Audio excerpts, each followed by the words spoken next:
Welcome to Apostolic Bible College's Christian Counseling, Ministry 403. This is Lesson 11, Understanding Christian Perspectives on Homosexuality.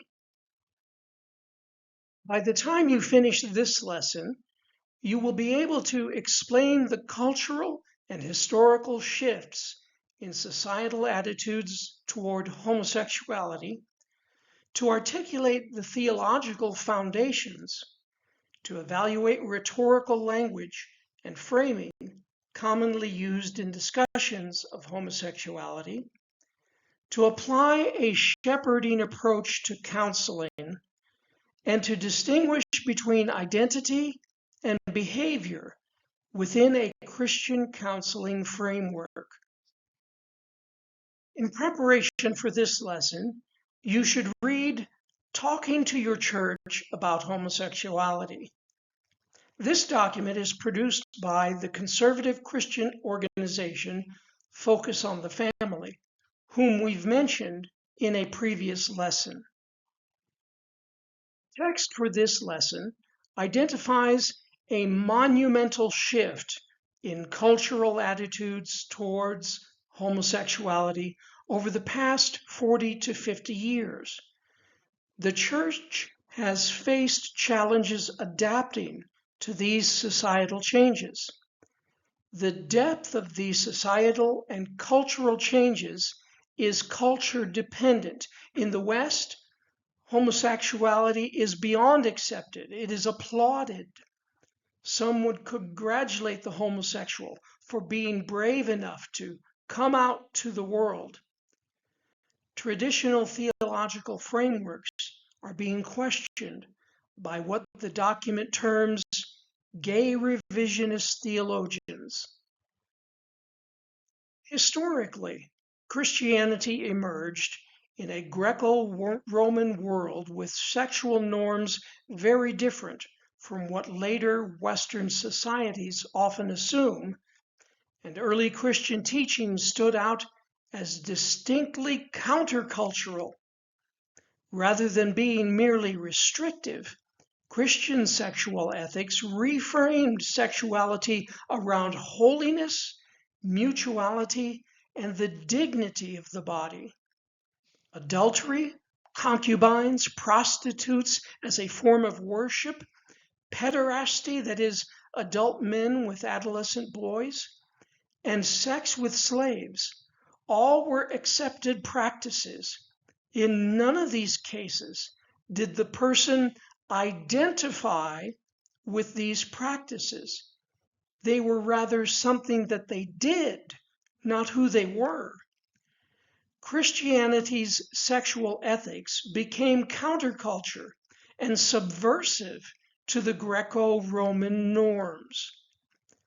Today, churches now represent the more traditional position of sexual morality, exclusive monogamy, and rejection of sexual exploitation compared to the broader social acceptance broadly labeled sexual freedom. You might want to stop the presentation here and read Genesis chapters 1 through 3, which is the basis for our theological foundations. God created humans here, male and female, in His divine image, and marriage is described as a bringing together two halves of humanity. Marriage is portrayed as exclusive, monogamous, and lifelong.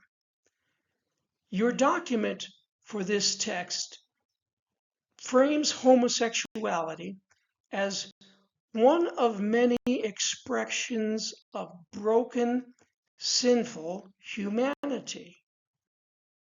Stop the presentation now again and read Romans 1, 18 through 32. The things I want you to take away from this scripture is that God's wrath is revealed against suppressed truth. It is not arbitrary, but directed toward humanity's deliberate suppression of the truth about him, even though his power and divine nature are clearly revealed through creation. Humanity's fundamental sin is exchanging the glory of the immortal God for created things, which leads to disordered worship and idolatry, and sets the stage for moral corruption. 3 times, Paul makes the statement that deeply frightens me: God gave them over. God allows people to experience the consequences of their chosen rebellion. Their sexual behaviors described are presented as evidence of a prior rejection of God, as symptoms of a mind and heart turned away from the Creator. Finally, the passage ends in a broad catalog of sins. Not only does humanity practice evil, but often approves of it. All people therefore stand in need of God's saving righteousness. When I mentioned your reading, I purposely identified the document as belonging to a conservative Christian organization. If you've already taken my class in hermeneutics, you know that we rely only on Scripture for our doctrine, not on traditions. The document uses some rhetoric like broken, sinful, and falls short to describe homosexuality. It poses the conservative Christian view as truth and alternative interpretations as twisted logic. This is somewhat contrary to the other message, encouraging pastors to speak with kindness and grace. I want to point out that there is some language that may be appropriate for the pulpit, but inappropriate for the counseling office and for a person seeking answers and help about confusing, difficult feelings they may be having. When one of my daughters was little, they said something unkind about someone to her mother and me. I knew they had come to a point where they needed to learn that just because something is true doesn't mean we speak it out loud. Pastoral counseling requires that we choose our words carefully, nouthetically approaching the sin, but drawing them to truth in love. Proverbs 18:19 is entirely appropriate. A brother offended is more unyielding than a strong city, and quarreling is like the bars of a castle. The document also poses that the cultural shift of sexual immorality in general and homosexuality in particular that are associated with the breakdown of marriage and family. And marriage is the most important social justice issue of our time, framing this as an attack on our religious freedom. And I can see this as being important for the pastor in the pulpit to understand these issues this way. After all, the Great Commission tells us to go into all the world and run for office. Oh, wait, I have that wrong. It's go into all the world and march on the Capitol. I'm not sure civic engagement and political action is required of a shepherd guiding his flock, of the counselor in an office with a troubled young person, of a grieving mother or father dealing with the issues of a wayward child. Prayer and fasting and focusing your efforts on the little lambs will have a greater and more long-lasting effect on this world. Remember 2 Corinthians 10, 4 through 5. The weapons we fight with are not the weapons of the world. On the contrary, they have divine power to demolish strongholds. We demolish arguments and every pretension that sets itself up against the knowledge of God, and we take captive every thought to make it obedient to Christ. So how should we then address homosexuality, both proactively and reactively?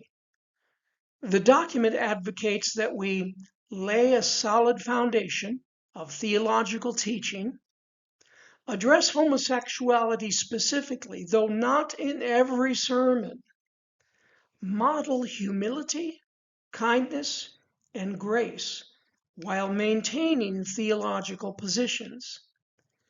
Be merciful to those who doubt. Save others by snatching them from the fire. To others show mercy, mixed with fear, hating even the clothing stained by corrupted flesh, according to Jude 1, 22 through 23. Encourage congregation members to reach out with kindness. John 13:35. By this, everyone will know that you are my disciples if you love one another. And then finally, create support systems within the church. Or what I said earlier in the lesson, that while sexual behaviors we would label as abhorrent by today's standards were considered the norm in the ancient Greco-Roman world, there is no evidence that they found identity in these behaviors. It's important that we distinguish between identity, attraction, and behavior. We reject the concept of sexual orientation as being innate, both theologically as well as psychologically and sociologically. It just doesn't fit the science. Our message to the counselee should be clear. Same-sex attractions don't define you. You weren't born gay, nor did you choose your sexual desires.